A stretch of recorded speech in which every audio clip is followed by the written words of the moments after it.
Sementara itu, saudara, sejumlah relawan yang tergabung dalam komunitas Aceh Bergerak membagikan masker kepada siswa-siswi di Min 9 Lambuk, Banda Aceh, Selasa siang. Saat pembagian masker, tiba-tiba hujan turun dan suasana kegirangan sebagai ungkapan rasa syukur pun terlihat. Meski begitu, anak-anak tetap dianjurkan untuk memakai masker dan berlindung dari hujan.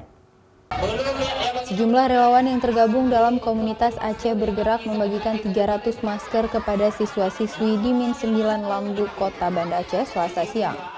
Para siswa dan guru dianjurkan untuk memakai masker saat berada di luar ruang kelas karena kabut asap semakin pekat menyelimuti Kota Banda Aceh. Saat pembagian masker berlangsung, tiba-tiba hujan turun dan suasana menjadi berubah kegirangan sebagai ungkapan rasa syukur.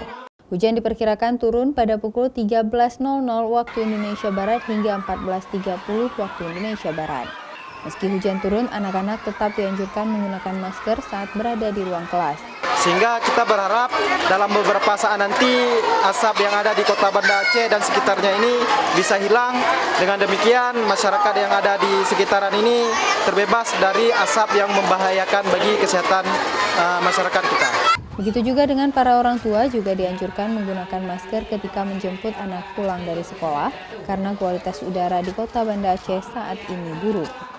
Para guru di sekolah ini juga berharap hujan terus mengguyur Kota Banda Aceh agar asap hilang. Masker harus tetap dipakai apabila ada kabut asap. Sudah ada.